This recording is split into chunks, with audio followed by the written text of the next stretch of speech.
Good morning, good afternoon, good evening, everyone, wherever you are in the world. I am honored to welcome you to the third session of TDK Ventures Energy Week 2021 conference, covering topics related to energy transformation, or like we like to call it, EX. For those of you who joined the first two sessions, welcome back. My name is Nicolas Sauvage. I'm the president of TDK Ventures, the corporate venture capital arm of the Japanese electronic giant TDK Corporation. We care about energy transformation, and we made 18 investments in deep tech company in a little more than 2 years, many in the energy, mobility, and material science spaces, all relevant to EX. I will be moderating our session today. Like every other sessions in Energy Week, we designed our panel to be with thought leaders representing academia, industry, entrepreneurs, and the investment community. We feel strongly about the diversity in each panel. We believe this is what will give us an opportunity for real, meaningful actions. Today, I am excited to introduce our amazing panelists and really looking forward to a stimulating and hopefully thought-provoking conversation. Our first panelist is an amazing academic and entrepreneur, Claire Gray, the award-winning chemist and professor from Cambridge University, also co-founder of Nyobolt, a startup providing ultra-fast charging technology. Our second panelist is Ping Liu, a distinguished pioneer and inventor in the energy field, with over 70 peer-reviewed published papers and over 36 patents in batteries, fuel cells, and more. He was program director at ARPA-E, managing research programs in energy storage for EVs. Our third panelist is Cindy Choi, investor and managing director at the corporate VC Total Energies Ventures. And she's on the board of Tado, Octillion, Sunfire, Deep Branch, Solstice, Level 10 Energy, and Autogrid. She was also head of corporate development at SunPower.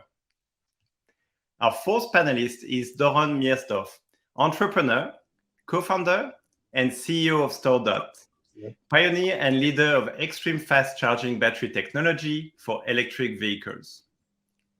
Our fifth panelist is Tyler Lancaster, the principal of Energize Ventures, leading global alternative investments focused on accelerating digital transformation in energy and sustainable industry, with $700 million of assets under management, and they already funded 17 companies to date. Our sixth panelist is Claire Kolster, the Director of Science at Lower Carbon Capital. She leads their technical research, development, diligence, and scientific strategy efforts. She focused on her career on solving the climate emergency through innovation in technology, business models, and policy. Again, a huge thank you to all our panelists, and I can't wait to get some discussion going on today's topics.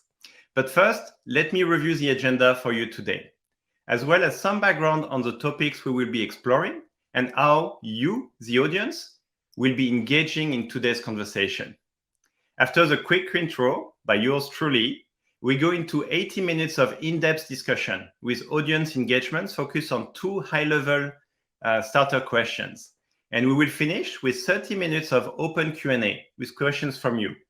So please have your cell phone ready to scan QR codes or ready to open a survey link we will share in the chat so that you can join us with a polling tool we will be using to gather your feedback.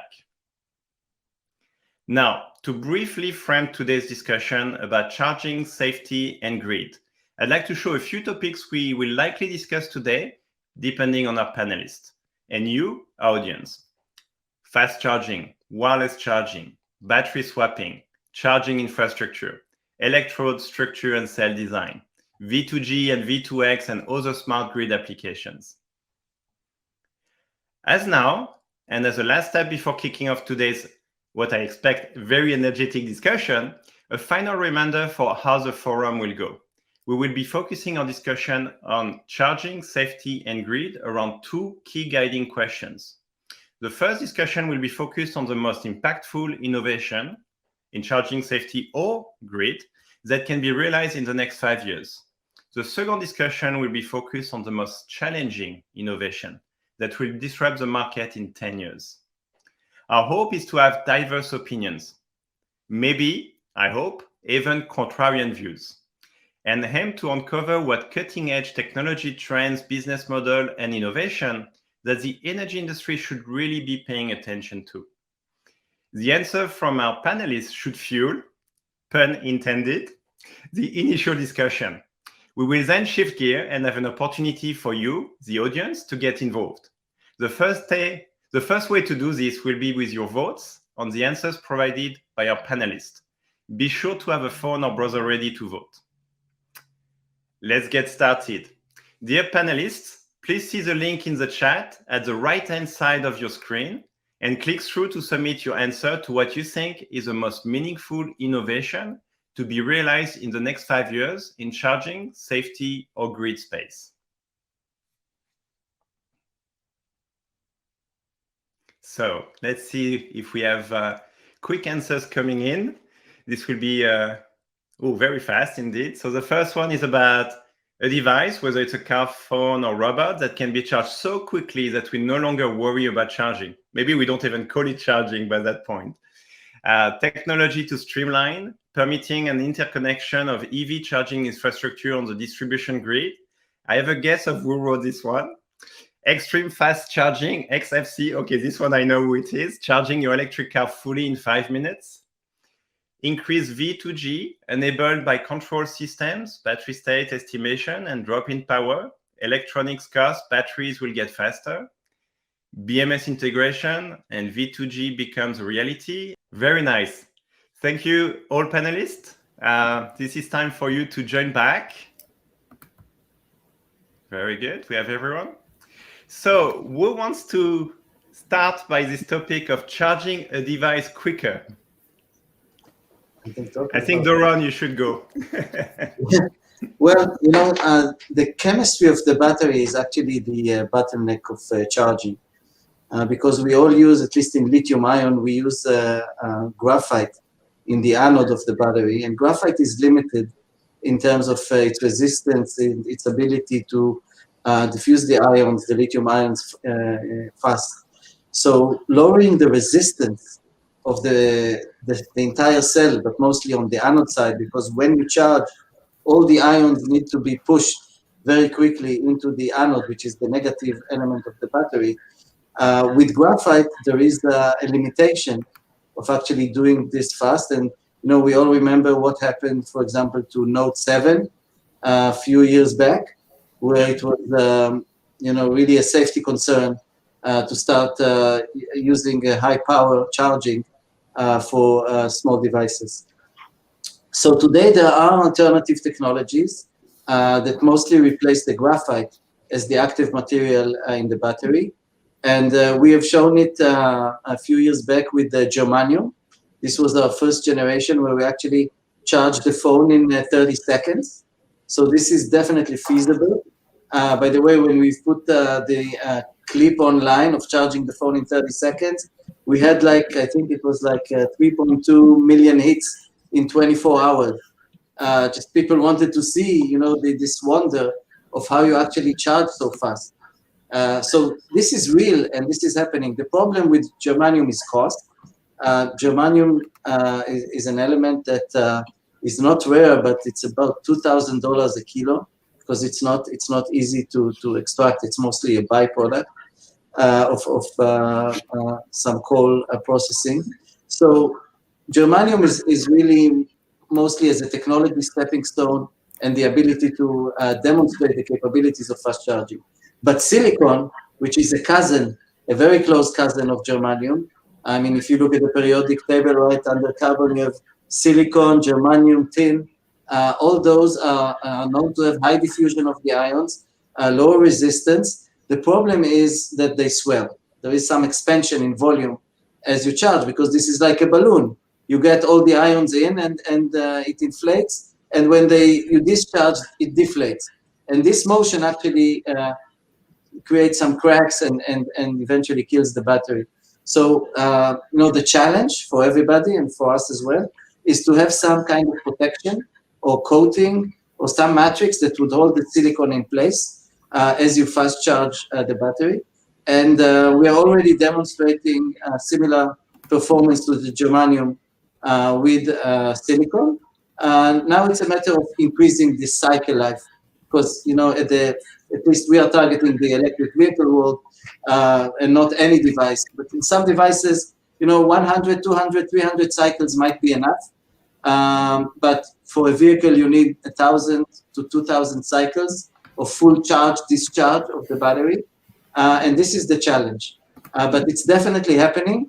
It's available in the labs. And, typically when there's such a huge problem that is being solved in the lab, it takes several years, and we'll see it in devices and in mass production. So this is definitely on the path of happening very soon.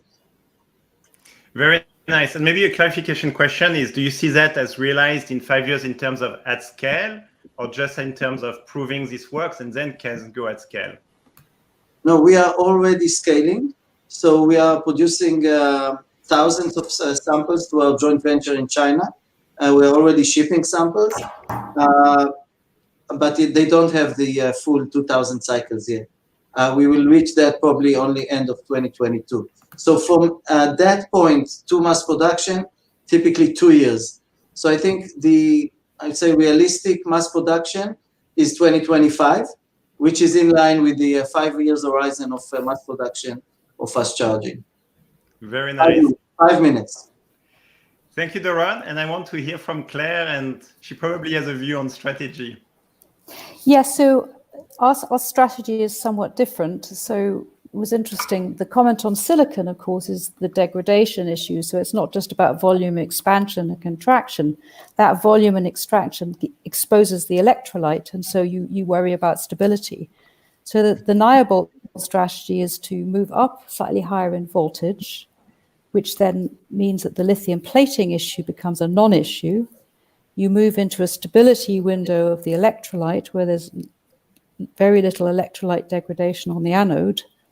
And then you also can access materials with much, much higher mobility than silicon. So silicon's great. I mean, I worked on silicon for many, many years, as most people know, and I'm a great believer in it. But some of these niobium oxides have orders of magnitude higher mobility.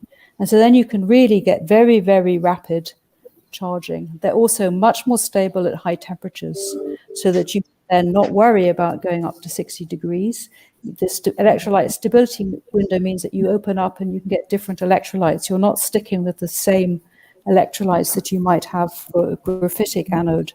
And so the strategy of the Nyobolt company is to really get stability. So you have devices that can last for thousands and thousands of cycles. And yes, the energy density, you take a penalty on the gravimetric, but not on the volumetric.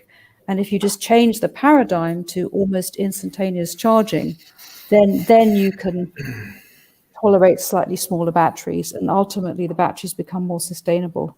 Because I would argue that bigger batteries is also a problem that we need to overcome. And so if you can charge quickly, you can downsize the battery that you might need. And if you're using a robot, maybe your robot has to go back twice, may go back twice as often, but if it charges a factor of 10 faster, you're better overall. So that ultimately is our strategy. Yeah, I think there is something really interesting when we are going to talk about applications, which is if it's really fast charging, maybe you don't need a very big battery. So exactly. Yeah. I want to double click on what you said about stability, especially for the audience.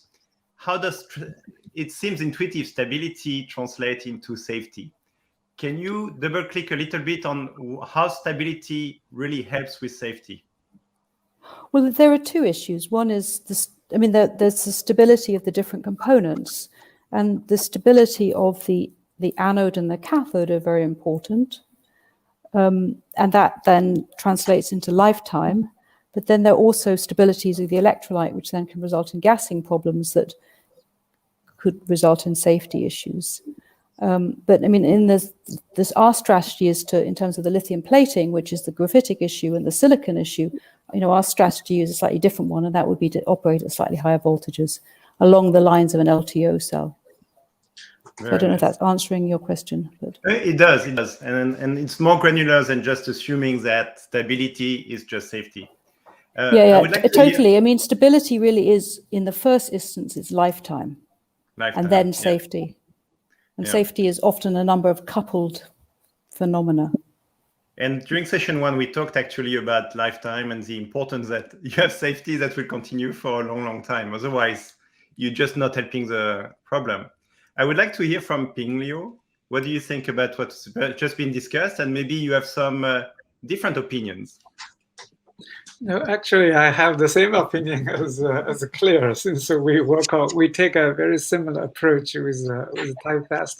The real difference is we use a different element, but the basic philosophy is the same, that we elevate the anode potential and try to avoid lithium plating. I just want to echo a critical point that Claire made, is that fast charging has to be taken in a context of long life.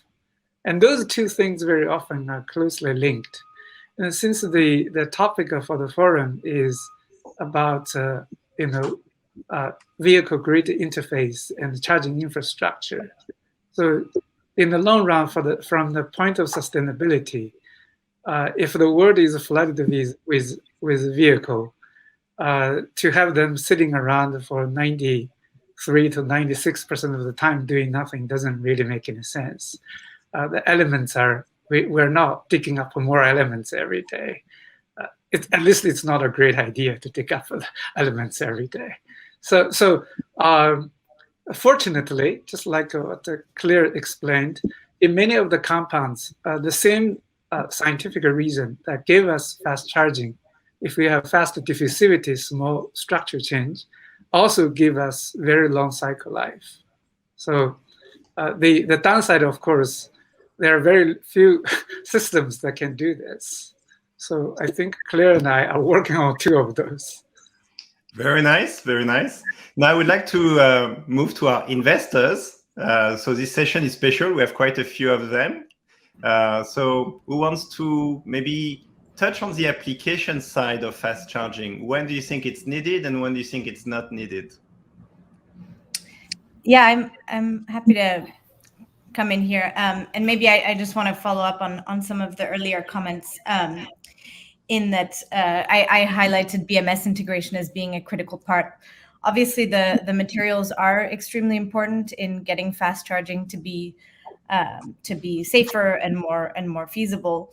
But in thinking about the next 5 years and thinking about the fact that fast charging is also important, and resilience of the battery is also important in being able to have those cycle times, in thinking about a battery integrated to the grid and both charging the vehicle battery, but also having it potentially provide behind the meter storage. I think that BMS integration is probably going to be a very critical part, at least in this near term, where you could essentially increase the lifetime and safety parameters of a battery without having initially to change the materials. And in terms of the timeline, for now, charging most vehicle users, electric vehicle users, have charging in their homes. Fast charging is going to be critical in order to have a large scale adoption of EVs, and so this is definitely what we need on the near term roadmap. So working on novel materials that make that possible is critical, but there are also things that we can do in the near term that are maybe more quickly applicable. I like the concept of increased utility, and indeed, then you need a better BMS to be able to address more features. Cindy, I am very sure you have something to say about this topic. Yeah, and actually, so I have, what I had written is actually increased V2G and vehicle to grid. So I'm in the same camp as Clea regarding EV ubiquity and leveraging it and increasing that utilization significantly. And for that, I think the battery itself has to have resilience, safety, and life cycles. And I have a bit of a contrarian view to fast charging. as of today, most of the charging happens at the home and happens potentially at the office as a provided amenity, which could be free or discounted at home. It's typically at night, so at lower rates. These fast chargers that are out there today actually have significantly very low utilization rates at the public charging station. So they're about 5 to 10%. They're trying to charge a premium for the fast charging, and the voltage, that increased voltage, let's call it 200 to 600 voltage today, maybe it goes up even higher, for the batteries, really does impact the safety and the resilience of those batteries. So I actually think that there is a wrong rhetoric out there whereby the OEMs have now sold this idea whereby consumers should buy electric vehicles because it's going to be comparable to charging at a fueling station for 5 minutes. So don't worry, fast charging is out there and you can get an EV and you won't be stranded. For a couple facts around that is, average time at a fueling station is actually 15 minutes, not 5, which you could imagine 15 minutes is a significant difference, and you don't need 5-minute fast charging.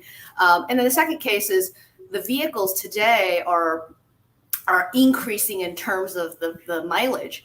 And so people are buying EVs. Now they're getting more comfortable because the mileage is going from 100 to 200 and 250, and they're becoming bigger, and the batteries are becoming bigger, whereby actually the fast charging is a smaller corner case because people are taking long road trips on average 4 times a year in the US. So I have a little bit of a contrarian view around fast charging being ubiquitous and necessary a lot. I think it's important to think about the utilization of fast charging, the impact of fast charging for battery resilience, and to ensure that to EV adoption, to kind of maybe change that story about that rhetoric that you really need fast charging all the time, because it's not good for the batteries and it's not good for battery resilience. I really like your additional view, and I would like to ask Tyler. I know we talked about this before, Tyler, where you have a really good analogy. Most people think about EVs compared to gas cars, but you had a different analogy. Tyler, would you like to elaborate? Yeah, absolutely. I'm happy to. I agree with Cindy in this case. And this comes through our experience actually operating a network of over 2,000 public EV charging stations, one of our portfolio companies. And I think the reality is the way that EV drivers have behaved, and this is shown in the data, is that they charge their vehicles more like this guy than a gasoline vehicle. They charge it at night, they charge it at work, and then in emergency situations, they might go for a quick fast charge if it's available. The reality of the fast charging business model today is, and this is what Cindy mentioned before, it is not a viable business model. You can't make money.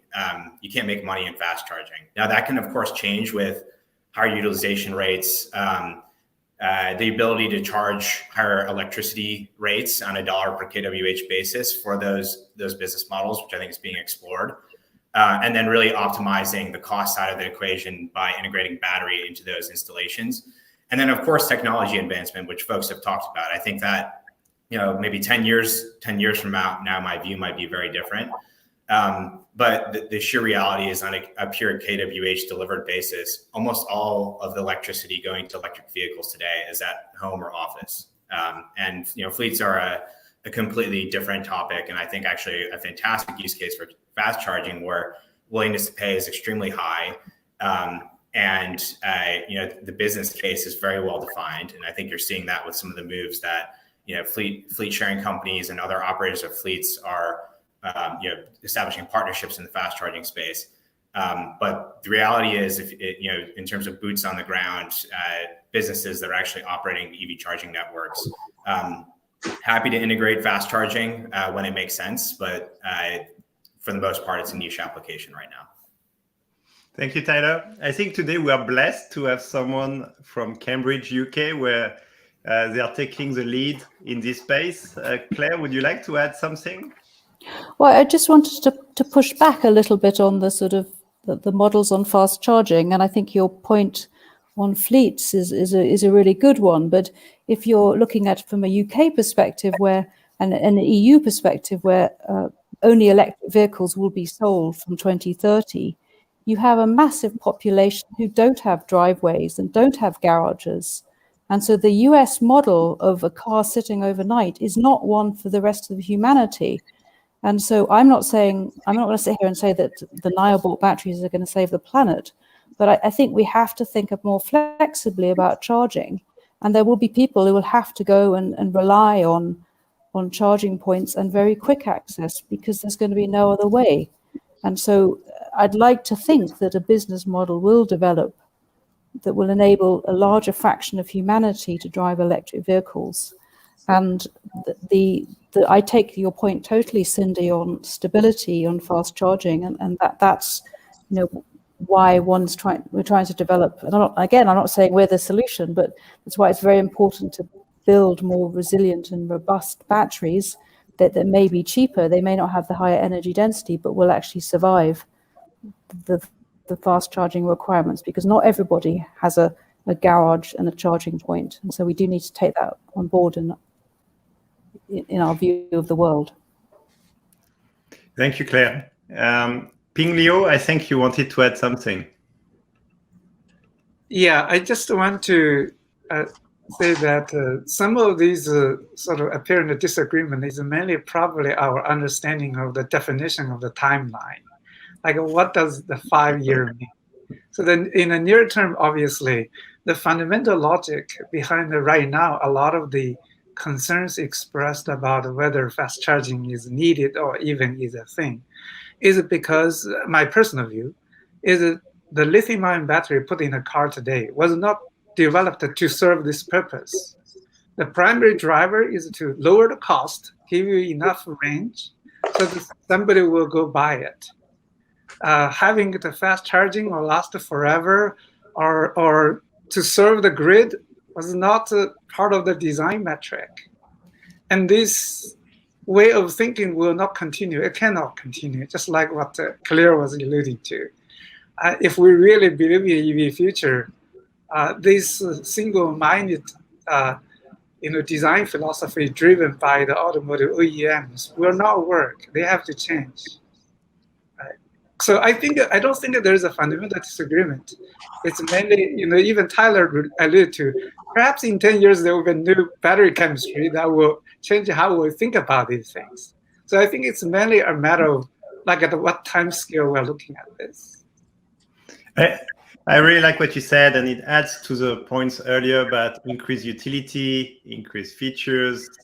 I also like the point made by Cindy about these 5 minutes versus 15 minutes, where we assume it's fast to charge to fill a car, but actually it takes longer than just 5 minutes.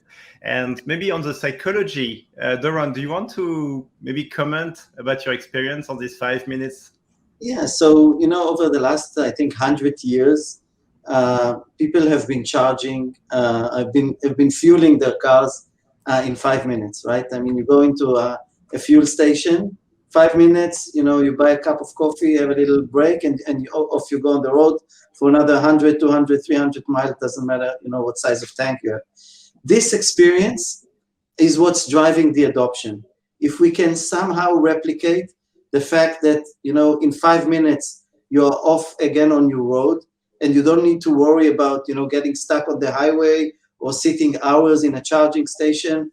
So the experience of the driver should be exactly like fueling, only without the fumes, obviously. So what we are thinking is that not every time you need to charge in 5 minutes.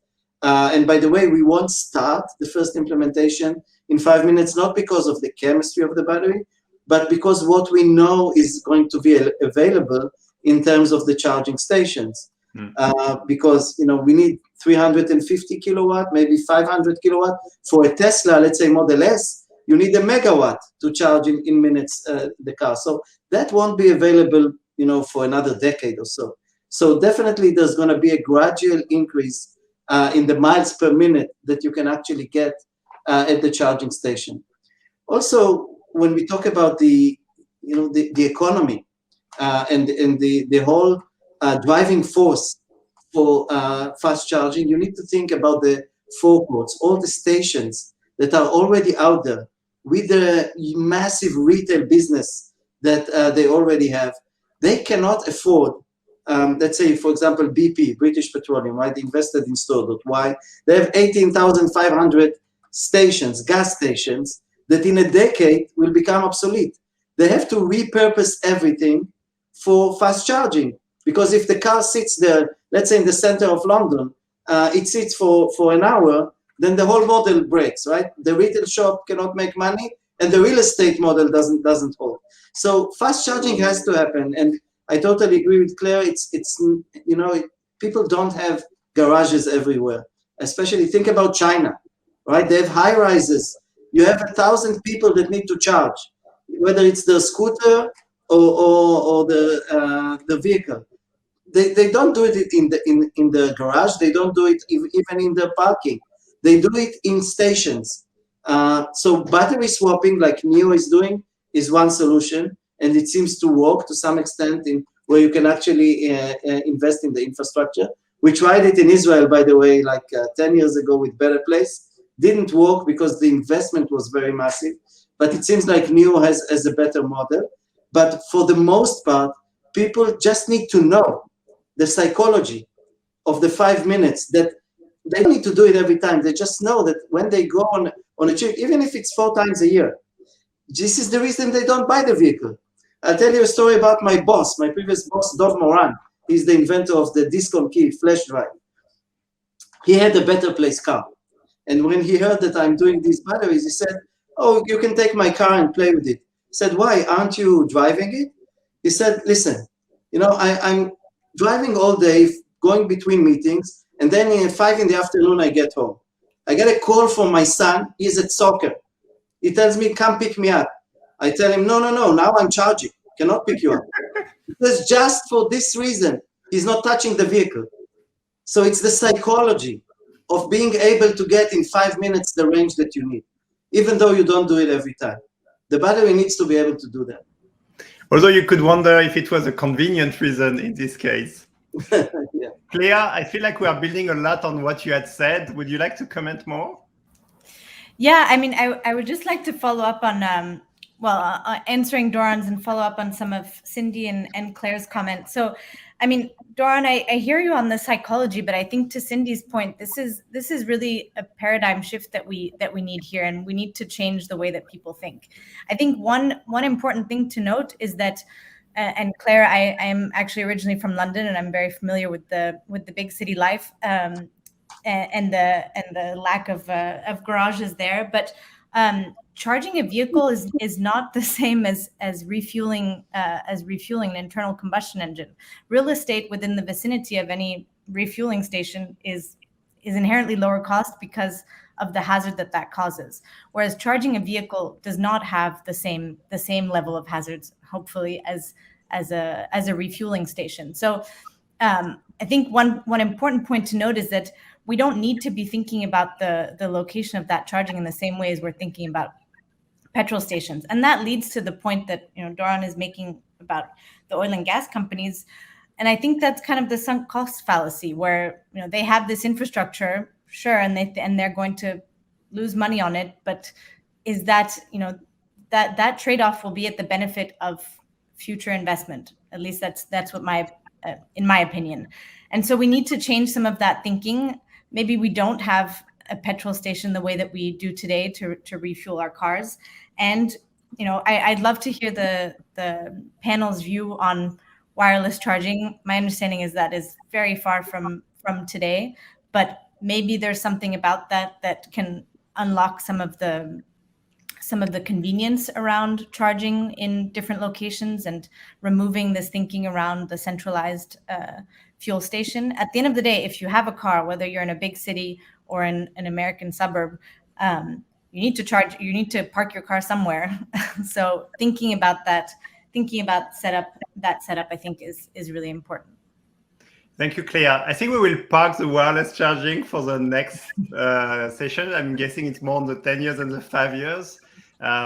But I think we can maybe ask Cindy, because you mentioned gas and oil companies, and I think Total is a company that's now transforming itself and embracing new energies and rebranding itself. So maybe, Cindy, you have more to say. Yeah, no, and I appreciate the comment. I think it is a challenge that these oil and gas companies, including Total Energies, has, whereby we have 17,000 fueling stations around the world. And what is the future of these fueling stations? I completely appreciate and understand the opportunity costs, and transforming them to be EV charging stations aren't necessarily the right thing. There are other opportunities potentially. And I wanted to share something because we are very big in Africa. We're the largest fueling station provider in Africa, whereby I think Africa could be one of the first truly mass market shifts to electric mobility, which is kind of funny. It's the leapfrog effect, I feel like, that the US and the European infrastructure may not have, whereby they have these motorcycle taxis. And these motorcycle taxis are fundamental to African mobility. 2% of Africans actually own a motor vehicle, and they spend about $14 billion a year on the bike, of that 8 billion being fuel. And that rhetoric needs to change because for Total Energies, we do believe the future is not, and it could be electric versus oil and gas. And so this high fuel spending, coupled with a high geographic density, coupled with a lot of high utilization. So the bikes are swapped every 3 to 4 years since they're driven about 60,000 kilometers a year. We invested in a company that actually is going and saying, we're going to electrify and provide swapping stations, financed e-bikes, and these swappable batteries. So you as an individual driver can actually make more money in your pocket each day. So it's an example of maybe perhaps where we can see more ubiquity of electrification when the economics make sense for the consumer and it makes sense from an emissions perspective. So we're exploring things like that from an investment perspective. Thank you, Cindy. And I really think you're right about Africa being a place where you can actually nearly start from scratch for a very smart grid. I feel like all of you are very itching to go into a discussion about future. So let's shift our focus to the second question of today's session. Panelists, please see the chat on the right-hand side of your screen. Again, the link to answer what you think the most challenging but disruptive innovation will be in this market in 10 years. And we can start looking at the answers that will come from our panelists. Solid state batteries with energy density of 450, APIs for electric vehicle software apps. Interesting. I like the APIs. I'm a software engineer by background, so this is really interesting when we start thinking about APIs and integration. Ubiquitous excess renewable energy powering low-cost green hydrogen. That's an interesting one for 10 years. A battery that cycles forever and charges in minutes. Okay, this sounds good for 10 years. A better fuel cell catalyst that makes HEV fuel cells a reality. Whether one is found is another matter, so, okay. And cobalt-free lithium cathode and baseload microgrids for charging. So I think we will also ask about microgrids. So I think we have the answers from all the panelists. I'm going to be asking about APIs first, because I think it also touches about business model, integration, and applications, and that will probably then drive to all the other points from the panelists. May I take a guess that, Tyler, you were behind the API question? Sure thing. Yeah, I'm happy to talk a little bit about this. Obviously, our as a software investor focused on these industries, perhaps a little bit biased, but the kind of extending the cell phone metaphor in how EVs are different than combustion vehicles. So first of all, EVs are inherently connected and collecting data and beaming that data through telecom networks. And what we're seeing emerge now is an entire suite of transactions and software applications that are taking advantage of that capability. And so if you think about like the daily life of an EV compared to a combustion vehicle, I don't know, for folks who are on the panel, I personally fuel up maybe once every 3 weeks or so. And so I consummate maybe 20 to 30 financial transactions with my vehicle per year. When we think about electric vehicles, that EV might be charging, plugging in at home, plugging in at work, plugging in at a public charging station, and consummating financial transactions on the order of 20 to 30 or even more per day, with a variety of parties that are participating in those transactions as well. And to me, that screams we need a common API platform. In the same way that after the iPhone and smartphone was released, a company like Twilio emerged to sort of simplify all those interactions between that iPhone and all the telecom providers and networks that were being leveraged in order to send messages and data across those smartphones. So there's a few firms working on this, but it's sort of that non-obvious picks and shovel play that can enable a whole host of business models, applications, and frankly, the infrastructure itself should one emerge. So and it's going to take a while to develop. API companies are not sort of short-lived, quick development stories. Twilio was launched 1 year after the iPhone back in 2008. First iPhone, I believe, came out in 2007.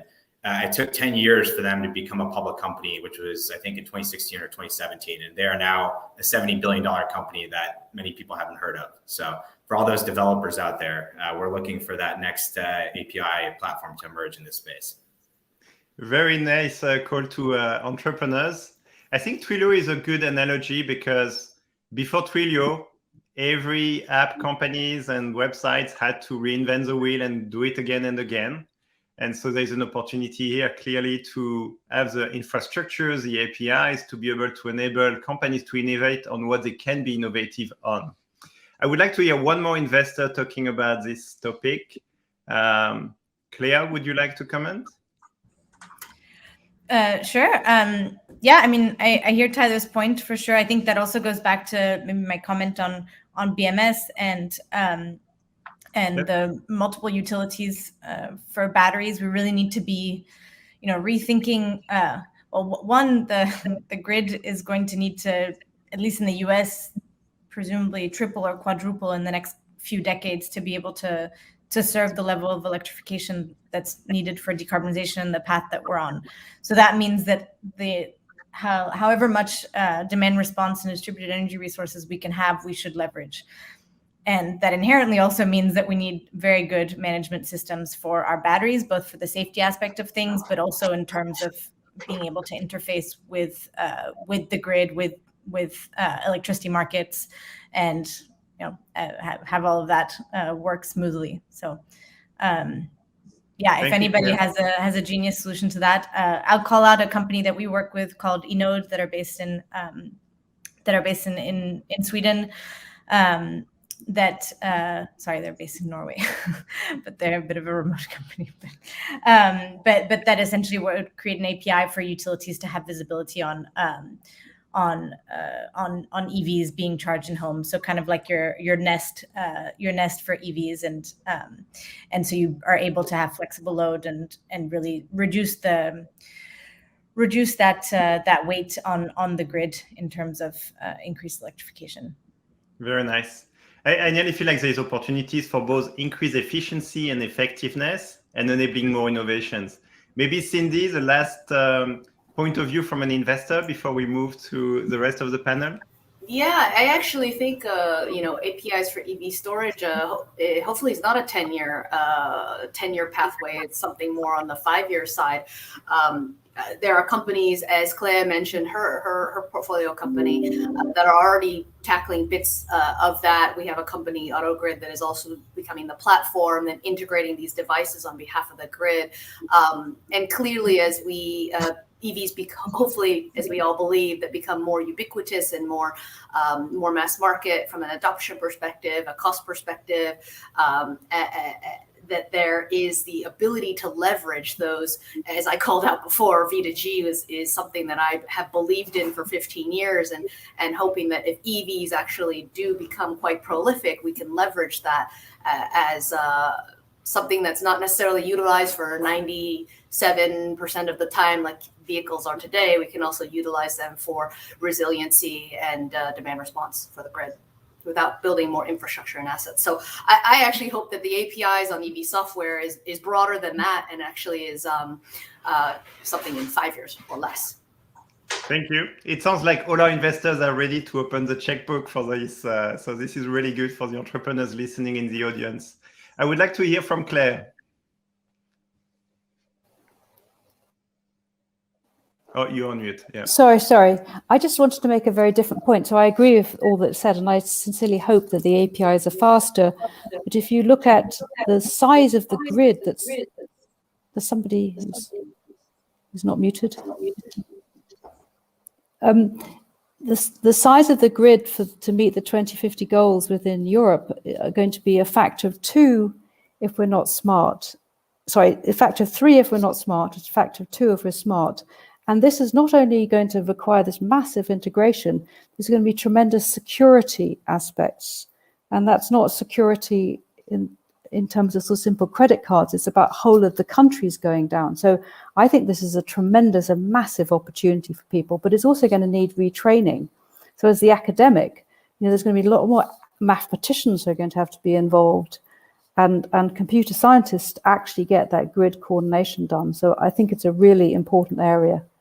So I hope that progress is made in 5 years too, because it's going to need it if we're not going to have to triple the size of the grid. I really like your point about mathematics here, and I nearly feel like we have a lot of local maxima, but maybe a microgrid would be a better maxima, for example, in terms of design. Anyone wants to talk about microgrid and how they could actually be really helpful, or actually maybe they are just something that feels intuitively good but wouldn't be?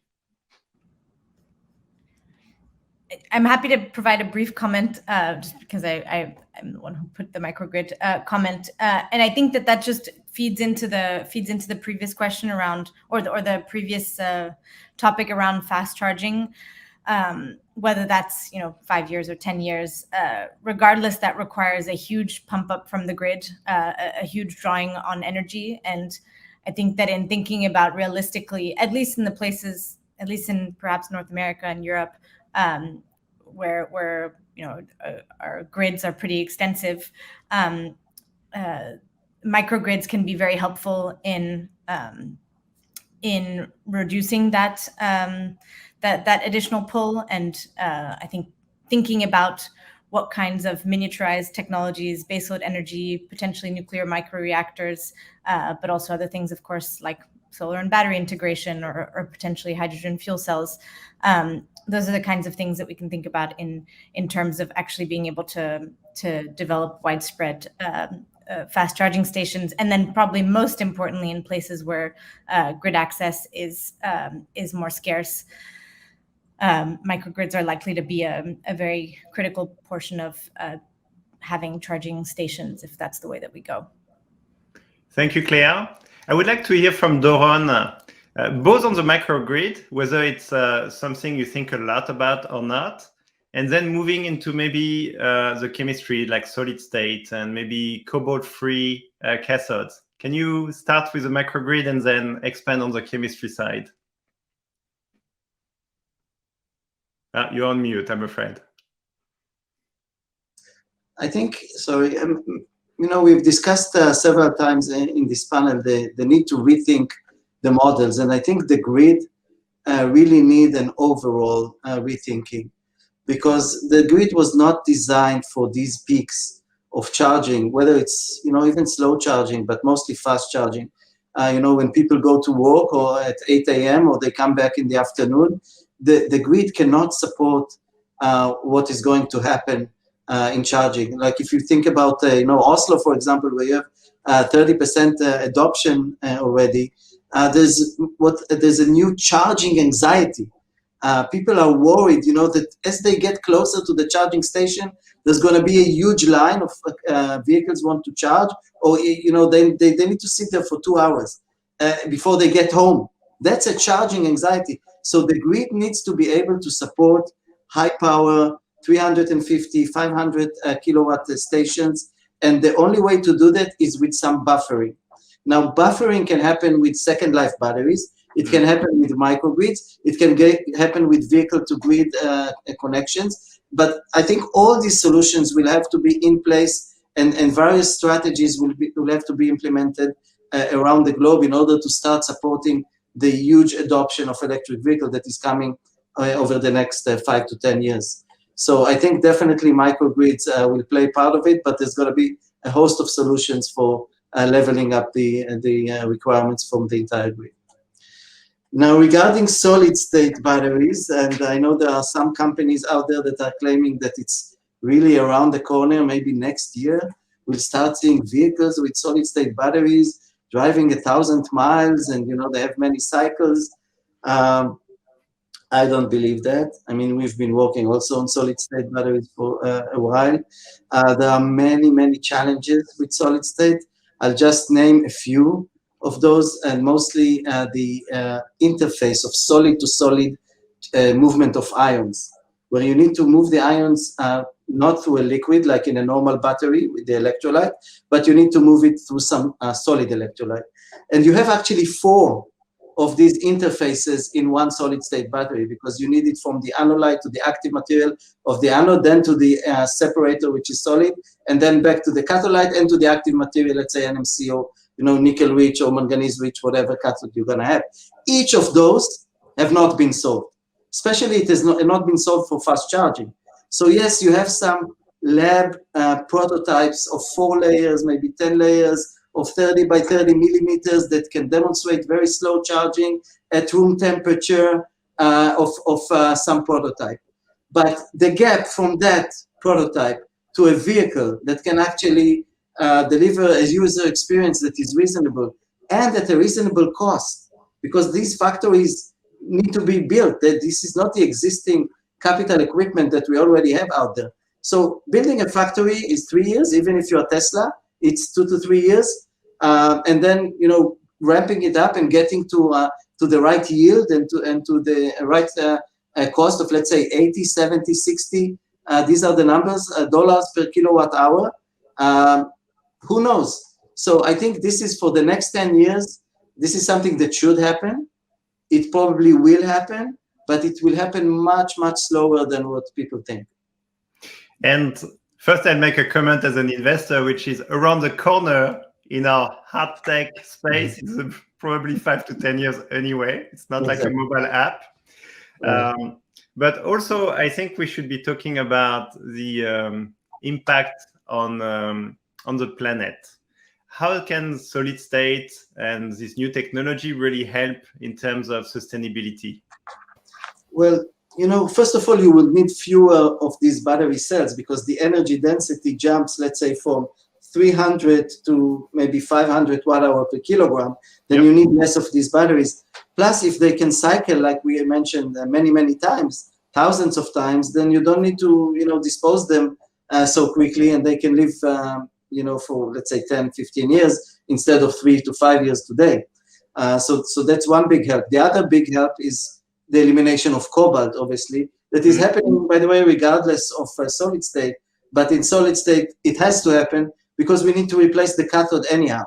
An NMC cathode cannot really sustain more than 300 watt-hour per kilogram. So we have to go to eliminate the cobalt, have more manganese or nickel in the battery, in the cathode of the battery.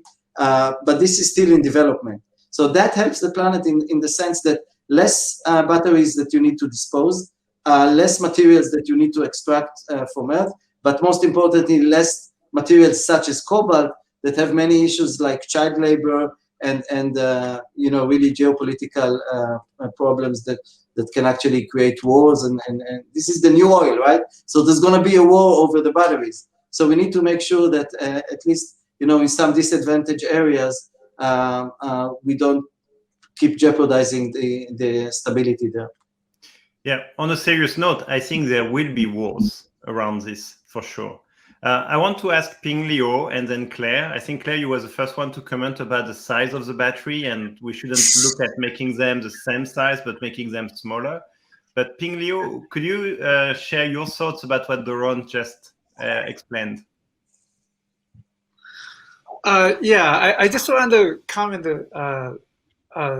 on the topic of solid-state battery. It's for full disclosure, I work on it myself. It's a fun on a mostly frustrating topic to work on. But from a consumer perspective, first of all, let's be clear: a consumer who buys a car has no clue whether the battery inside is solid or liquid. They don't really care. They have a spec sheet that I want A, B, C, D, E, and as long as we give it to them, they're happy. So scientifically, solid state brings a lot of opportunities, including actually making battery run faster counterintuitively, because the interfacial process on a good day can actually happen faster than in a liquid electrolyte cell. So it can work theoretically. To make it practically work is very, very challenging. Now, the new science is happening every day. So this is an exciting area, I would say. So, but will it materialize, become a viable technology? Particularly, even if all the science has been addressed, will they become viable on a mobile platform like in a car? Because most of these solid electrolytes are inorganic materials. So there are additional challenges in that regard. So I would say, if you ask me like what I think is the future, from a commercial viability perspective, I actually don't know. I think we are making new discoveries every day, and most likely, a commercially viable product will emerge. But I don't have the magical 8-ball to tell you which one or when. I love your answer, especially coming from an inventor like you. This is really commendable. I would like to hear from you, Claire, both on the size of the battery. I think you alluded to it, but we didn't double click on it. And then back to the chemistry topic. Well, just as quickly on the solid state batteries, I think that when people quote these higher energy densities, they're sometimes slightly misleading, and they take on board the fact that you either have to get silicon in there or lithium. Most of them are based on lithium. And if you have lithium, then you've got to deal with the issue of dendrites. And so you're back again against stabilizing lithium metal. And the idea that the ceramic is this impermeable thing that you can't get lithium through is a misnomer. I mean, lithium is a bit like ivy. It finds its way through the little cracks and it opens things up. And then you put a solid state battery in a car and it's jiggling around. And you think about what happened to the Dreamliner batteries when the vibration aspects and testing weren't due. So I think it's a challenge. I mean, I work on solid state batteries too, full disclosure. And it's from the science perspective, it's extremely interesting. And then if you have lithium, you've got to get the lithium to actually fuse with the ceramic. And so that requires pressure. And so in order to get that to work, you've got to redesign the batteries. So I think it's a really cool area. I think it's, I think that we will get batteries to work. Whether they'll make sense in a car is another matter to me. But so I think it's longer than people think. In terms of the cobalt-free batteries, just quickly, I think we have to do that. It's going to bring in a debate about whether we will actually switch to sodium batteries, where actually finding a cobalt-free battery is easier. But then that will then become part of a debate as to in which markets can we tolerate lower energy density batteries. And so we talked about batteries in some parts of the world where that might be a more appropriate solution. And there you could see the development of a totally cobalt-free based system, and that might even involve sodium. So thank you, Claire. Market, that's a possibility. And then smaller batteries, I think that's sort of fairly obvious. If you can, dare I say it, charge faster, and so you don't worry about range anxiety, then you can tolerate a smaller battery. And that's very good that's the easiest thing for sustainability, is to reduce the battery pack. Yep, this makes sense. Talking of sustainability, some of you answered, of course, batteries that cycles forever. I think that's one where you wouldn't need to recycle even, so that's really good. But some of you mentioned low-cost green hydrogen and hydrogen fuel cells that become a reality. I want to hear from you about this topic, because we've been talking a lot about batteries, but this is not just about batteries. Who wants to go first? I'm happy to share my thoughts, Nicola. Thank you, Cindy. So it's interesting, you know, as I listen to the conversations about the grid and microgrid that Claire brought up as well, and Doron talking about the grid. Well, the grid used to be the cheapest battery. I don't know if 10 years ago, 15 years ago, we used to talk about, oh, the grid's the cheapest battery. And to Claire's point, you know, the fact that in Europe it's going to have to triple in size, and that's not a cheap infrastructure investment. And so one of the things that I think that could be quite innovative and could be quite disruptive if there is a significant amount of excess renewable energy, like we're seeing in the North Sea with a lot of excess wind capacity. Could you take that and store it in a medium that can be transportable and used later? And as we know, electrons are typically stored in batteries or on the grid, and that's not very it may not be very transportable. And so that's why the concept of green hydrogen could be quite interesting as a potential storage medium, kind of electrons to molecules. And we have pipelines, for example, and natural gas pipelines that Total Energy has, and we could leverage those from a transport and storage perspective. There are its own challenges as well, I admit. But I think, you know, as the cost curve comes down and the modeling comes down for green hydrogen, you can imagine if it gets down to $1 a kilogram, that a lot of use cases could open up, even to transportation, for example, for long haul, for shipping, for planes, whereby it could be another fuel alternative that could be quite interesting for the transportation industry, not just the charging side from a battery perspective. Thank you, Cindy. Tyler, I know that you have some of your limited partners who really care about carbon zero goals. What's your view on hydrogen? Yeah, it's an interesting one. I remember almost 7 years ago when I was still a consultant, still a recovering consultant, and one of our clients asked us to look at hydrogen back then, and was there a pathway to $1 per kilogram hydrogen if we threw everything we had from existing nuclear plants at it that were experiencing negative prices in many of the wholesale markets and still are. A lot of RLPs have made some initial forays into hydrogen, and I guess one of the learnings which has surfaced, because I do believe there will be an economy that emerges around hydrogen, because there's simply no other way to address many of the high heat processes, in the industrial world with electricity, or at least not a clear pathway to me yet. Is I think that one of the problems we have right now is that for hydrogen projects, you essentially have to assemble an entire value chain. You need to solve for production. You need to solve for transportation, distribution, oftentimes with existing infrastructure if you can. Otherwise, it's too expensive. And then you need to have firm offtake. So one of the clever ways that an LP has solved this is they're producing hydrogen from the sun and the wind via electrolysis. They're moving hydrogen through existing gas pipelines to an existing gas plant that is designed by GE to burn up to, I believe, 60 or 70% hydrogen without suffering any damage to the metals from those becoming brittle. So I guess my point of view is, like, over the next 5 to 10 years, we'll have to find very creative ways to get this industry off the ground. Fortunately, there is some policy support, hopefully coming down that will ideally do for electrolyzers what many incentives did for solar and batteries in terms of learning curve dynamics. But I'm of the opinion that hydrogen writ large is still 5 to 10 years away. So maybe it fits well within the timeline of the question from that perspective. Yeah.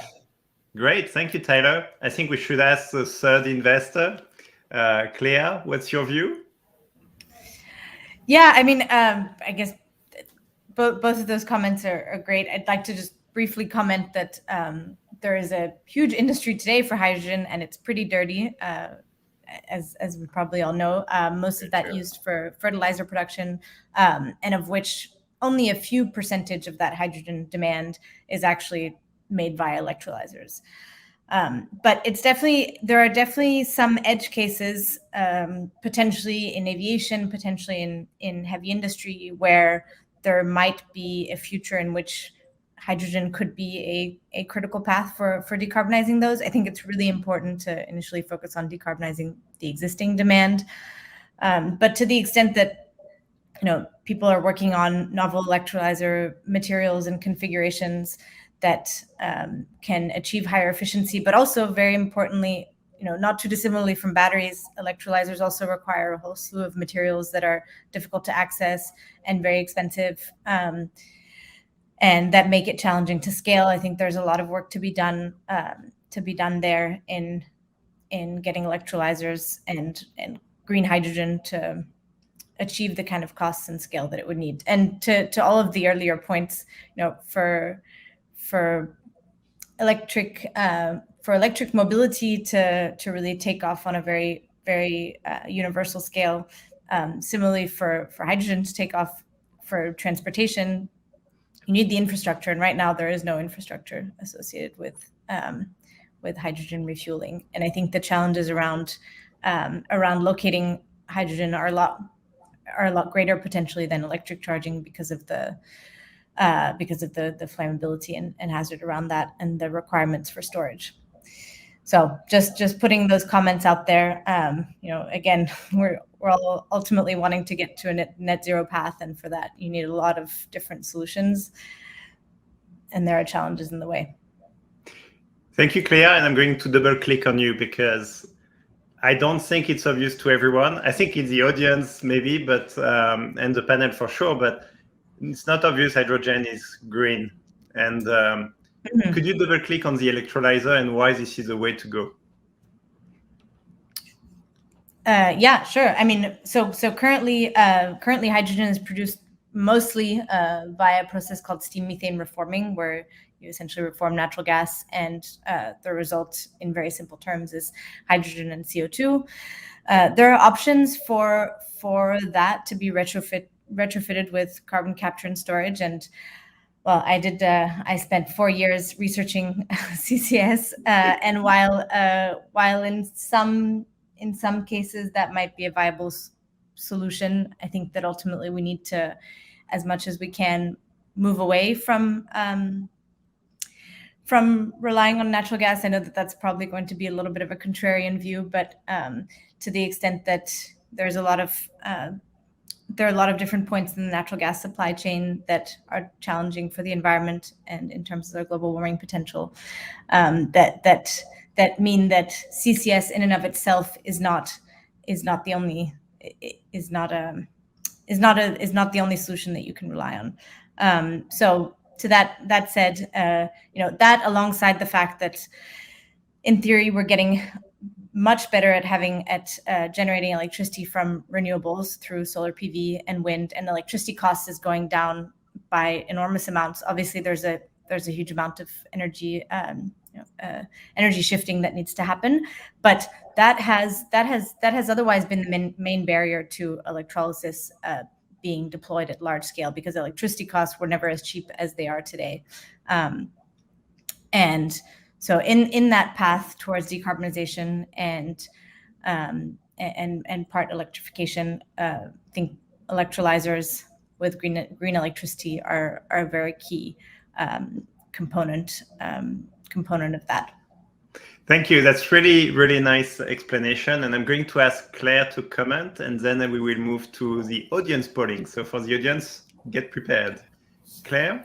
Yeah, just a very quick comment. The electrolyzer and the fuel cell require a catalyst, and the catalysts are platinum-based. And so they don't have to be platinum, but they're platinum groups. And so that's very expensive. And that's been the same way for the last, forever, essentially. And so the problem with the whole hydrogen field, it's very difficult to predict. And we talked about solid state batteries and the difficulty of predicting whether they were going to work. The same thing is there for fuel cells and electrolyzers, except they have been studied for a long time. And so it's very difficult to imagine how to design from the lab-based a projection of when these things are ever going to be ready for fit for purpose. At least with the lithium-ion batteries, we have sort of technologies that's sort of good enough, so you can have a roadmap. But it's very difficult for that roadmap for hydrogen. And then the other thing is that there are intrinsic energy penalties associated with the reactions where they're actually quite inefficient.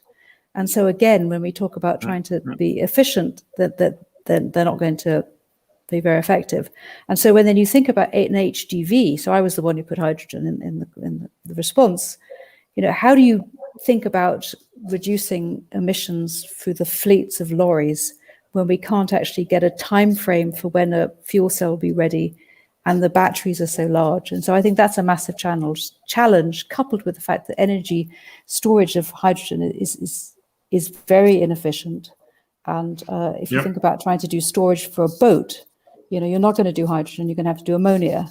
And then if you're going to do ammonia, you've got to deal with the ammonia emission. So hydrogen is a complex problem right from the beginning and the chemistry all the way through to the distribution and all the other things we talked about. So that's all I want to say. Absolutely complex. And I think it fits really well within the 10 years time frame that was part of the question.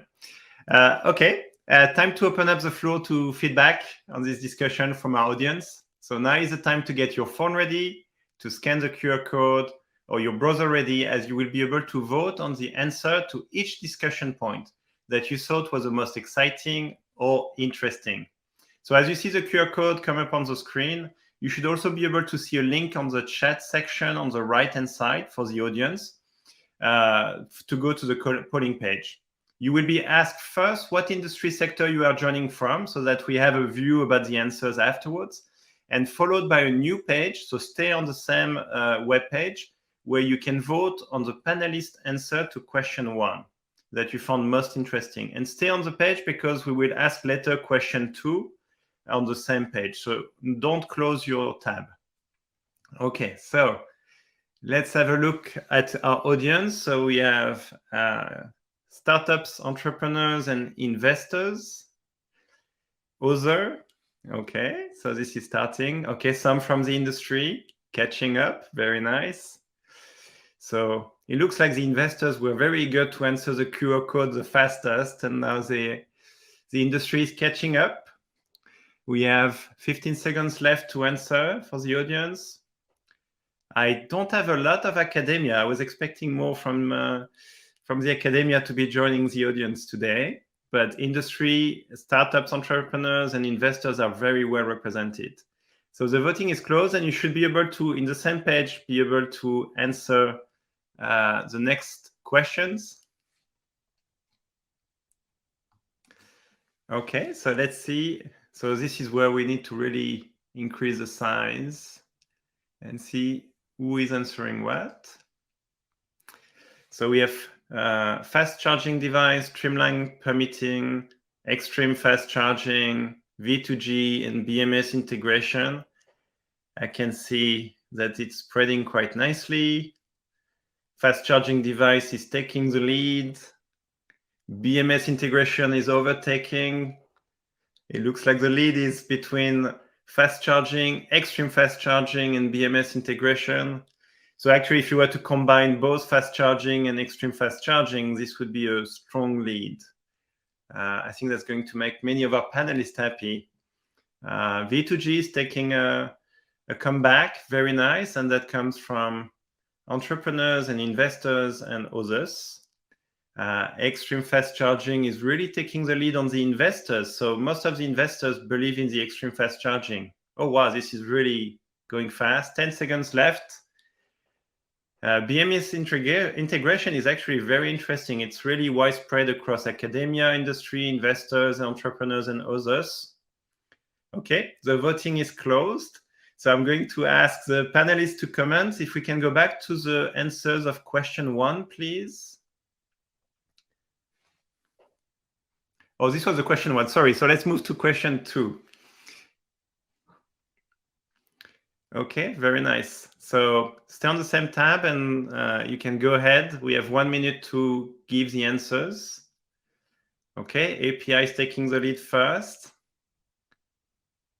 And then low-cost green hydrogen, both from investors.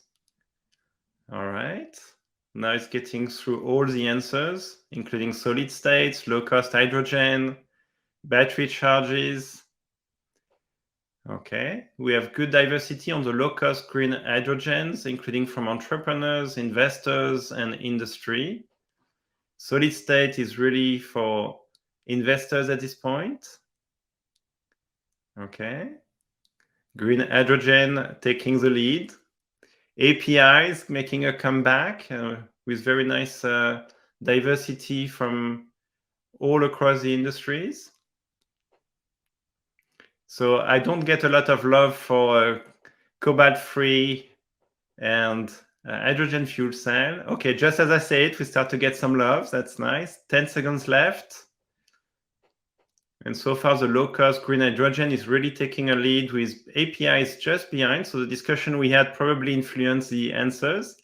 And the voting is closed. So this is really interesting, and it feels like we have a race. So if we could go back to the result of question 1. Thank you.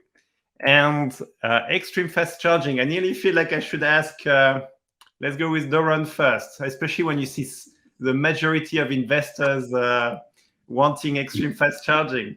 What's your feeling? Listen, I'm not surprised at all, because every investor we talk to, by the way, also every OEM of a vehicle, the number one concern is the charging. Now, whether it's fast charging or extreme fast charging, I think it's an evolution thing. Obviously, we are starting with fast charging, and it requires more and more infrastructure.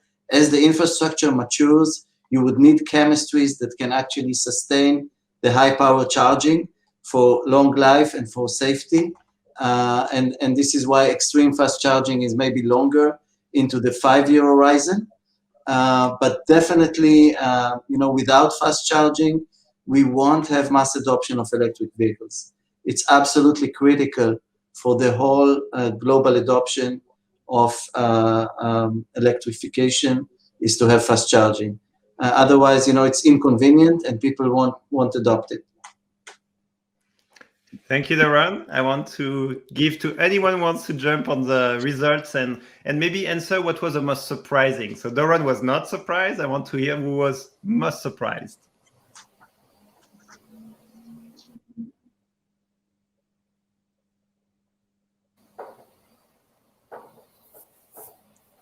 Or was everyone not surprised? I would say I was not surprised. It looks like the two areas of impactful innovation are fast charging and essentially, to me, BMS integration and V2G are quite similar in terms of what they are trying to represent, which is utilizing vehicles for more than just the driving piece of it. So I think it wasn't too surprising that those are the key topics that we talked about, as well as the ones that the audience voted for. Very nice. And Claire, I think you were saying something. No, I was just about to say, I was just going to first of all joke, so if it's important to invest in us, but I also think that if extreme fast charging is going to be a reality in 5 years, it may also require a change in perspective and user way people use things. And so extreme fast charging being the highest vote doesn't necessarily mean it's the easiest. And I think it will happen, but it will happen in different types of devices and different applications and different modes of using batteries. I can jump in here to comment just on the obviously most boring and least sexy of the options, which was about permitting EV chargers, which the reason why I had included this in here, we're feeling this pain very viscerally. It's almost impossible to get new EV chargers, whether they're fast, extremely fast, or very slow onto the grid right now, especially the distribution grid. We're evaluating, conducting the interconnection study and assessing the impact on the lower voltage areas that don't have quite as much capacity to push power through, is creating a massive logjam in terms of preventing EV charging infrastructure from actually being deployed. The average right now is anywhere from 3 to 9 months from initial sort of submission of a permit, and then all the way through to utility interconnection analysis, and then actually getting into the install process. And so if you're just talking about what is a massive limiting factor in the next 5 years to actually have real impact, figuring out how we fix those problems, which have plagued the solar industry as well in terms of soft costs, I think is actually going to be very important, at least here in the US. I don't know if other markets have perhaps figured it out, and we just can't get our act together. Thank you, Tyler. And I think if I'm cheeky, the fact there is so few answers on what you believe is going to be the most needed is probably good for you as an investor. I guess so. No one's looking at it. Exactly. Ping Leo, you were going to comment on Tyler. Yeah, Tyler, I think towards the end of your answer, you probably gave the reason away. I wonder whether your view is primarily a US-centric view, like where permitting is really, really painful. How about the global view, like in Europe and other markets? Well, we know, for example, that Australia has figured out how to get new solar arrays permitted extremely fast, and that has reduced, led to cost reduction on the order of 60 to 70% per watt for solar in Australia. I think that's largely true in other markets that have less red tape and bureaucracy involved in approving infrastructure. So I think you're probably spot on. It might be a U.S. exclusive problem, although I would suspect that in some cases in Europe it's a challenge as well, just based on some of the companies that we've talked to, where the utility studies still take quite a while, irrespective of what type of infrastructure you're talking about. All right, thank you. I just want to take the minute to also comment on the answer of the fast charging. It's a 5-year time frame. I think for anybody who work on batteries, like Claire and I work on battery chemistry, and for all of you who work in the battery industry, to take a new type of battery to a commercial product, 5 years is nothing. Doron would know this. So there's a desire of having something ready in 5 years. There's a reality of how long it's going to take. So I think some of these choices might be also a reflection of the aspiration of the audience. So, or the hopes, yes. Yeah, yes. The hopes, yes. So let's move to the results of question 2. So let's go on the bigger horizon where we can dream bigger. So here, I would like to hear who was the most surprised. I can, I'll comment. Well, I was, I guess, most surprised that that my answers around cobalt-free cathodes and microgrids for charging were the least popular. Yeah. And what did you find the most inspiring?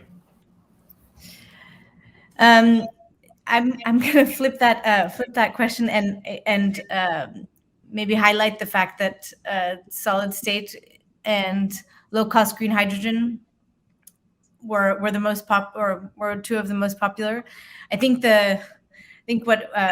what some of the rest of the panelists highlighted too is that these are actually very, very challenging.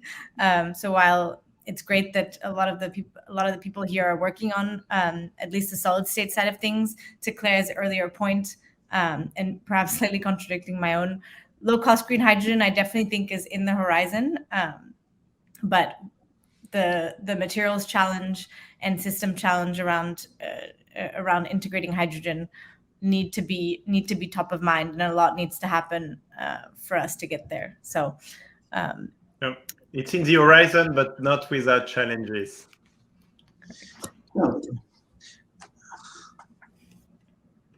Very good. And Claire, would you like to comment on the result?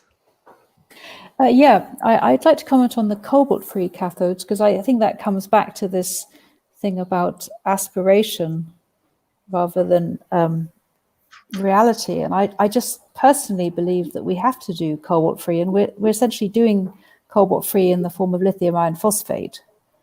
And I think it is such an essential one. So I feel that actually if we come up with a high energy density cobalt system, it will be completely disruptive. So I just think it's just not very as exciting, and that's why it doesn't hit high, but it's an absolutely essential part for sustainability that we have lithium-ion batteries that have no cobalt in them or little cobalt in them. I think I'm going to defend all sodium-ion batteries. I'm going to defend our audience, because the way we frame the question is, what is the most challenging innovation that will disrupt the market? I have no doubt the audience would all want cobalt-free in the future. Yeah, well, that's why I suggested if we could actually get an HGV-based fuel cell, that would be very disruptive. So very disruptive. Maybe I would just like to comment that 10 years is, and to the point of Ping Liu, he made a very good comment about the timescale effects and how sometimes timing is not necessarily, things may happen in different timescales. And I think 10 years sounds like a long time, but I think in an investor world and especially in creating new technological innovations and building gigafactories for OEMs, for electric vehicles, and building the infrastructure required for low-cost green hydrogen, these are really, really hard problems, and 10 years is actually not that long. So I do think kind of in the context of that, all of these are actually quite challenging innovations in a 10-year timescale. I just think that as investors, we're also very hopeful that the entrepreneur community and the academia community are working very hard to get us there in that timescale.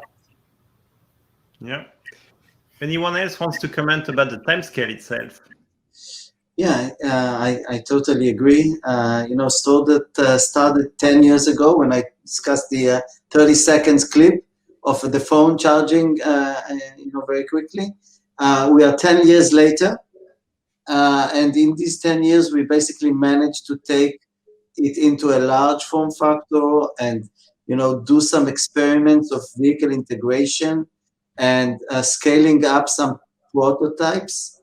But even from here to mass production, we still have few more years. So yeah, 15 years is more like, reasonable time frame to take a new technology from the lab to mass production, let's say in the automotive industry. It's faster in the semiconductor world where, things are much more predictable. My background is in flash memory. Once you have a design of a chip and, the simulation works, you take it to TSMC, UMC, or whatever, and they make it for you.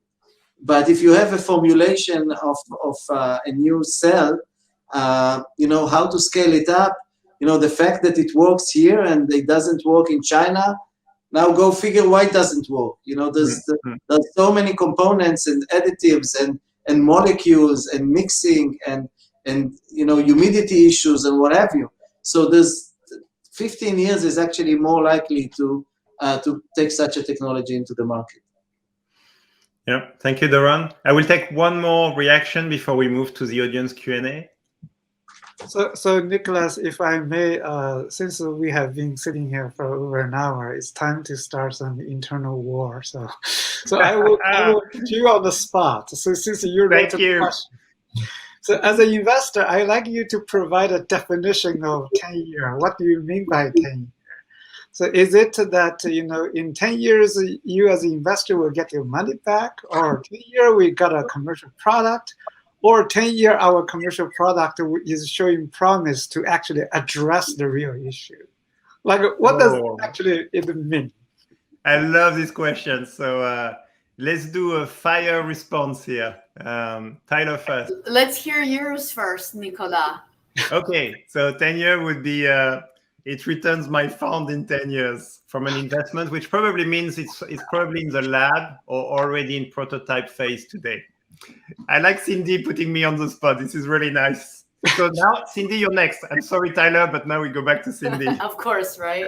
I mean, I think about it from the Clean Tech 1.0 time frame, and the average time for a fund to return if it was successful, was 14 years. And that means that it doesn't necessarily mean they're investing, an investor is investing at the lab scale or at idea scale. They're typically at some sort of prototype and beyond that. So maybe the company's been around for a couple of years when the first investment dollars go in.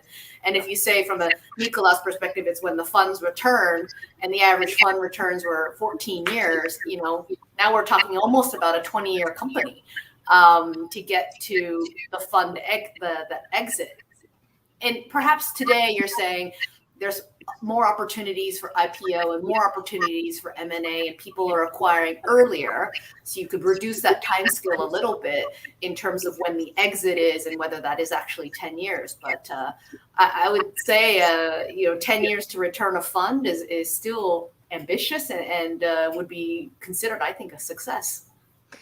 Well, I think if you ask anyone in my team, they will tell you I'm a little ambitious. Tyler, you're next.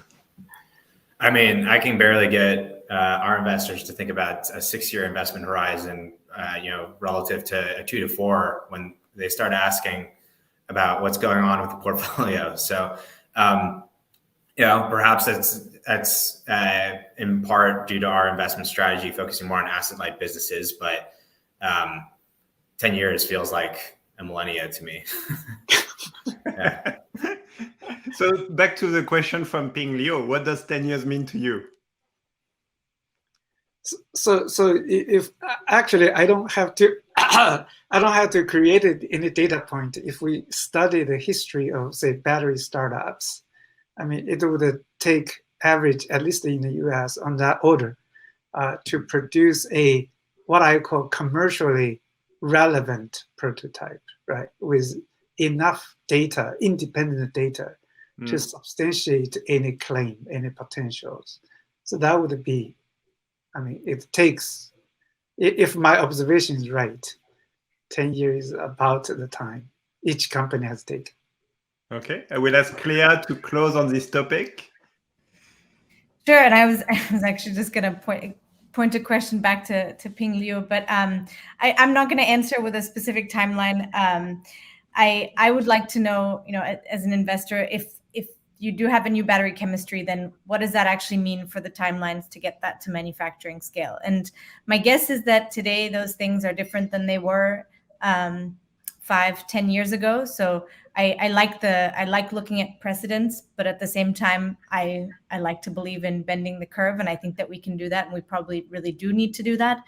So, is 10 years enough for a new battery chemistry that is going to be the most critical component of getting fast charging, battery safety, and ideally cobalt-free, high energy density battery out there? Well, I'd like to return the question to you all. Okay, but before that, we should respect the audience. And for the next 20 minutes, we are going to open the floor completely to our audience. And hopefully some of them will come back with the same question. So if you are joining us in the audience, please feel free to post your question in the chat section, and our panelists will be able to respond. And while we wait for the first questions, Ping Liu, if you want to answer the question from Clea or maybe Claire. Of course. I think Professor Gray can come to my rescue if I get into myself into trouble. So I think just like your investor talk, it depends. So if you invent a technology that can be quote unquote a drop-in solution, presumably the path will be smoother and faster.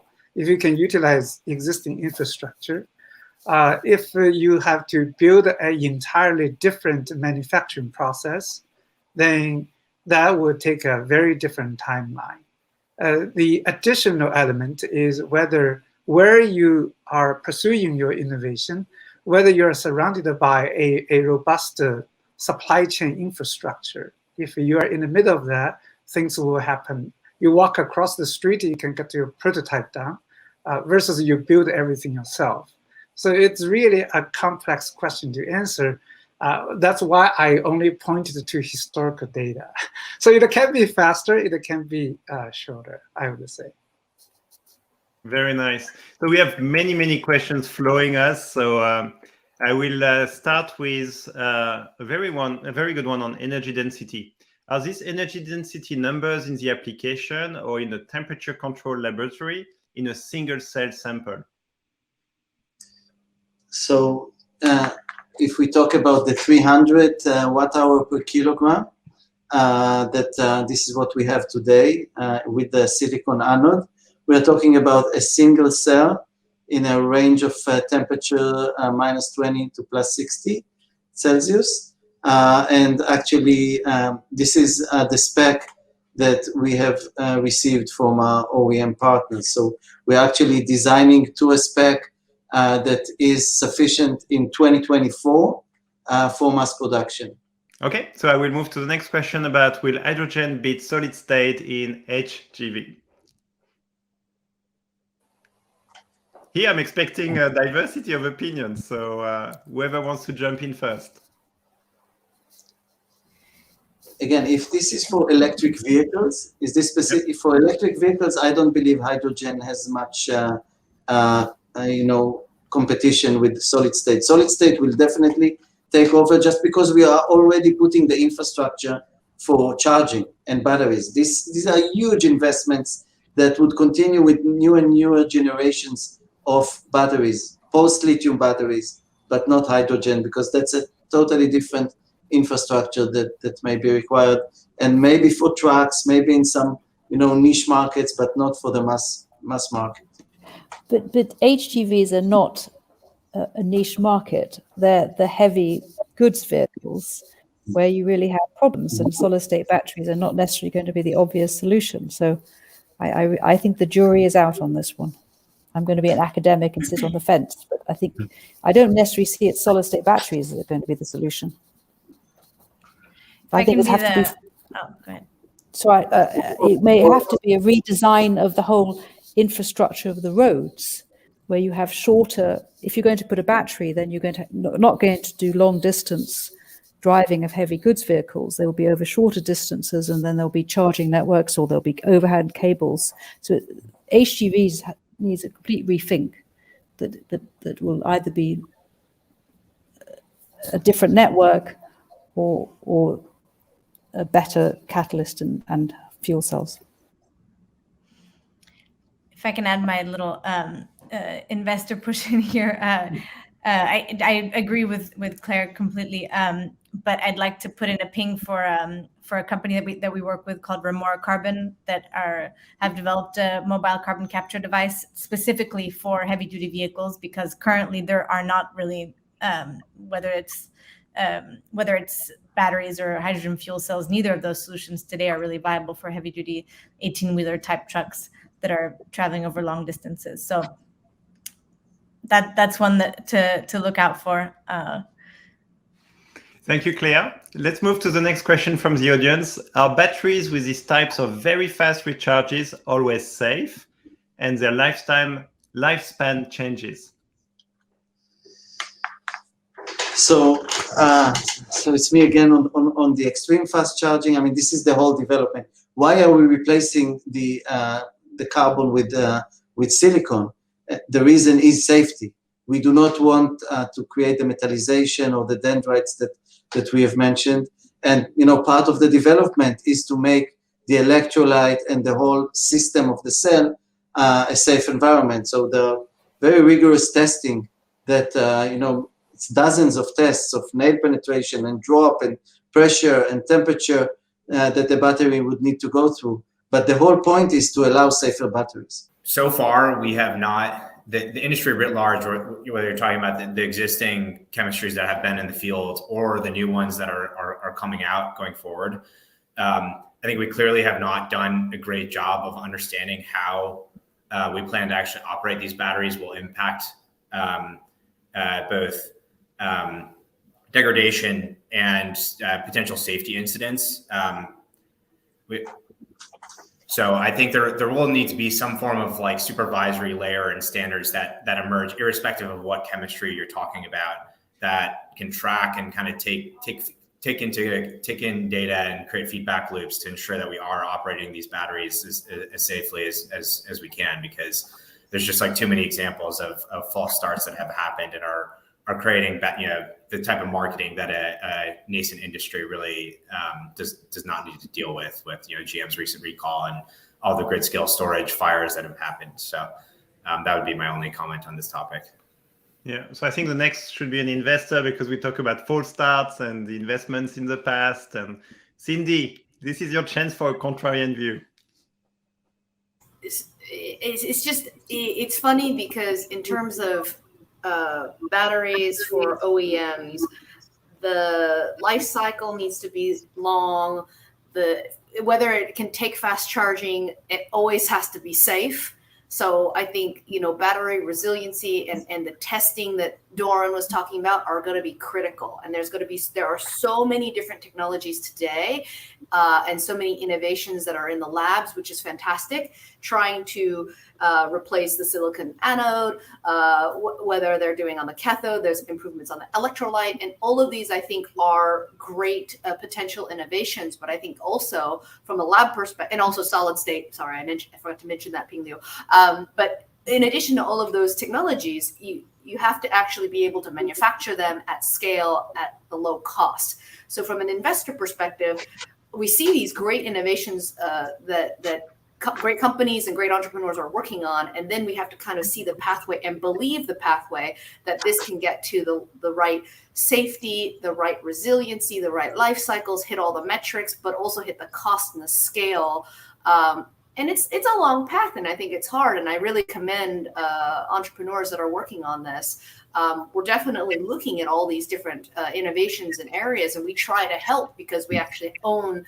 We're going to build many gigafactories in Europe already as a company. So we believe that partnering with these new technological innovations will be the key. And whether it's a battery manufacturer like ourselves or an OEM manufacturer that's getting into battery cells, that marrying needs to happen of the technology innovation as well as the scale manufacturing. Could I add a very quick point about safety?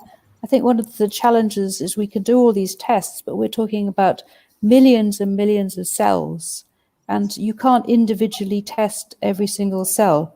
And so there is something really to be said for redesigning the battery chemistry to make it inherently safer, which is what we're trying to do in Niobolt to reduce the lithium plating, and without sort of selling the technology.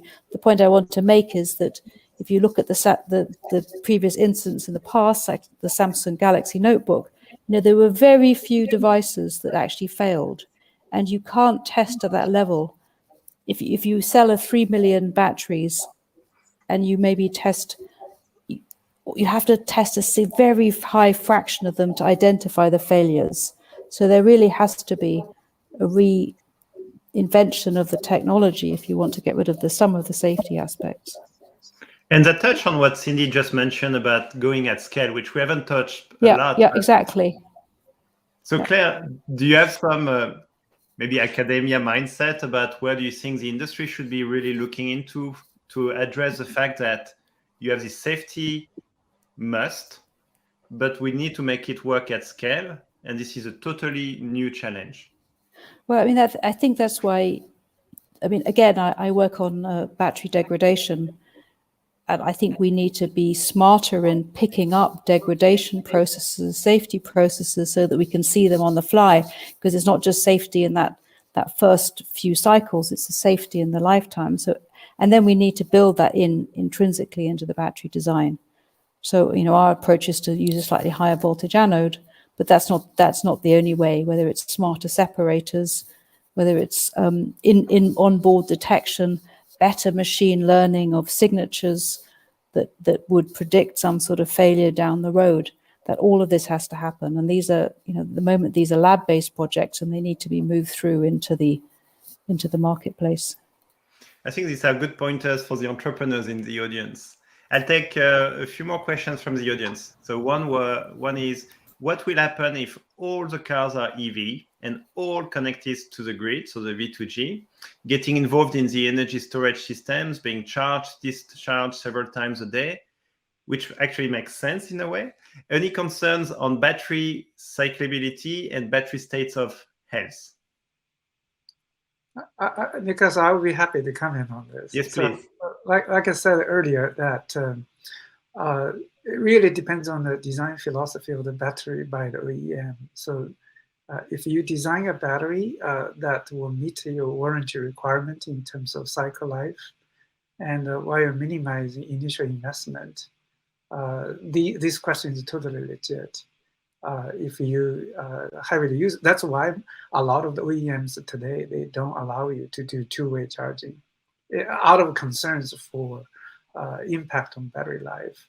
But on the other hand, just like what Professor Gray and I do, we try to rethink the chemistry. We try to see, is the current chemistry the only way? Or if we have this vision for the future, that we assume that's the future we want, where there's a vehicle to create a full integration, batteries are cycled several times a day and all the time instead of sitting there for 90 whatever % of the time, then what kind of battery do we actually want?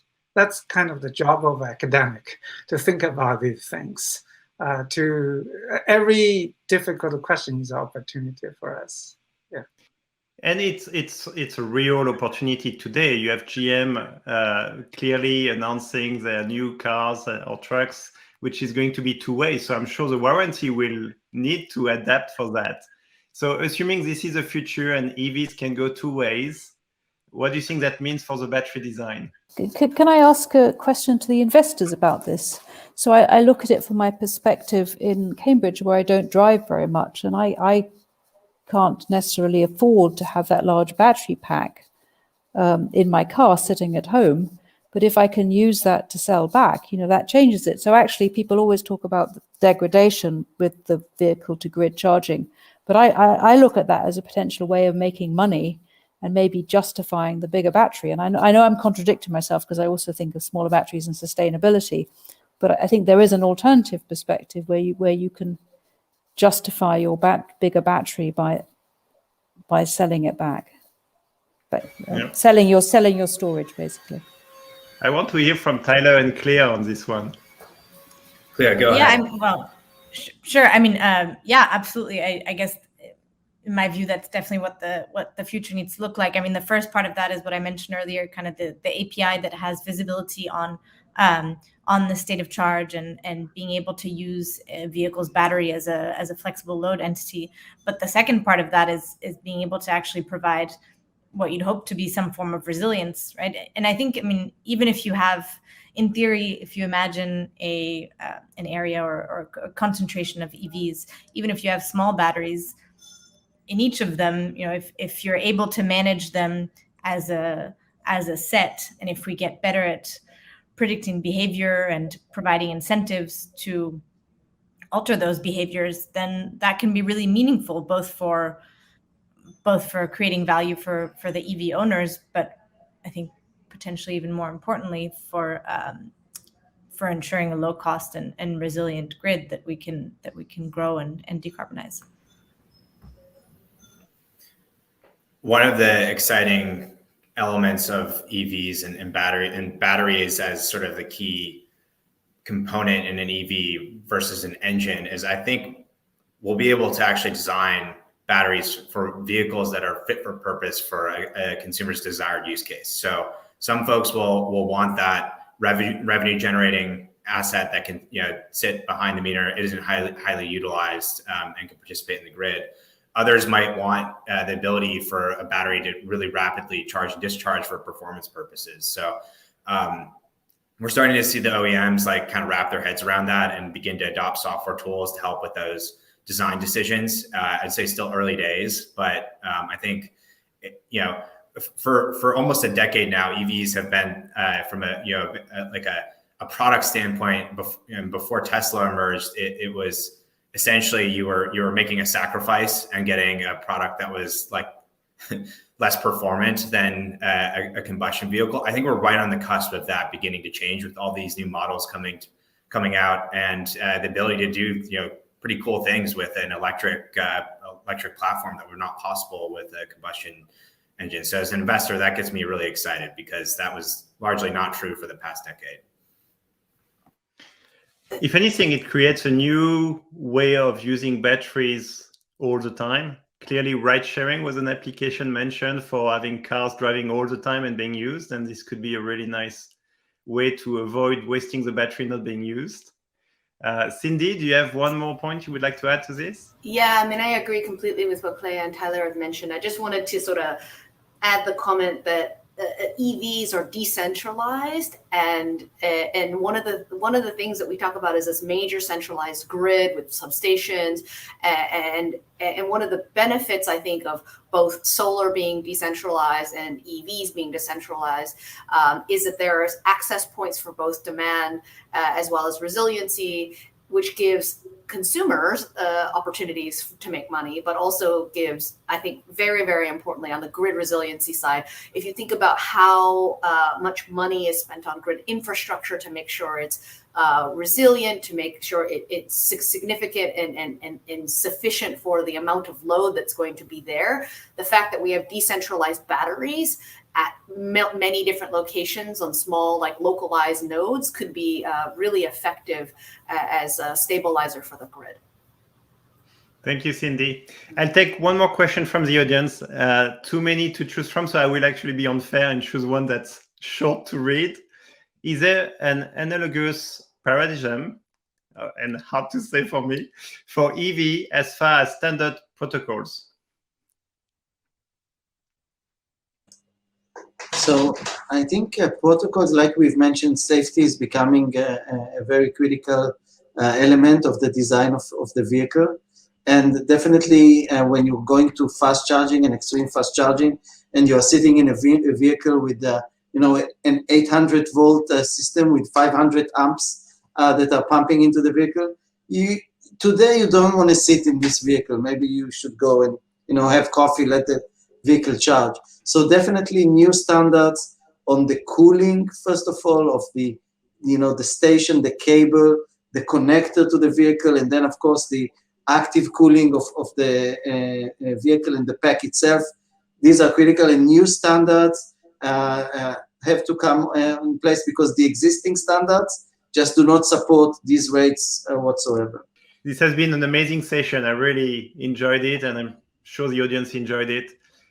We can all agree that we are leaving here a bit smarter, if not a lot smarter, and more excited about the future of energy than when we came in. Please give a huge thank you to our panelists in today's session. It was a pleasure to have you join us, and thank you for the deep insight into the exciting world of energy transformation, or EX. And thank you to the awesome audience. Your questions were really good. You were engaged and keeping us on our toes with great questions towards the end. For entrepreneurs in the audience, feel free to reach out to our amazing investors, Cindy, Claire, and Tyler, if you are looking for investment opportunities. And investors who hope to learn more about leading research in charging field, don't hesitate to reach out to Professor Claire Gray and Professor Ping Liu. They are also commercializing their technologies through their spin-off startups, NioBolt and TieFast. Our industry partners, please keep tuned with Doron and StoreDot on their new progress and breakthroughs. Moving on, finally, we extend our gratitude to the top-tier event partners and sponsors who helped us get the word out about Energy Week 2021. Check them out, give them some love if you haven't done already. It has been my pleasure to host this session, and we are looking forward to bringing more outstanding content at the cutting edge of energy innovation to you in the remaining 2 sessions of TDK Ventures Energy Week 2021. So if you haven't already done so, please register for the remaining sessions to hear from other stellar guests on other important topics about battery and energy. You can use the QR code on this slide to go straight to the registration. Bring a friend if you can. Everyone is welcome. Tomorrow, you will be going to see world-class leaders from academia, industry, and VC to discuss various battery applications on energy storage systems, e-mobility, and grid integrations. The session is coming to a close, but this is important discussion. It should continue. Please scan these QR codes to join and contribute to this engagement on energy transformation, even after this event concludes. If you would like to share about Energy Week, feel free to use the tag Energy Week 2021 on LinkedIn. Thank you again to our guests, our audience, and we hope to see you all tomorrow.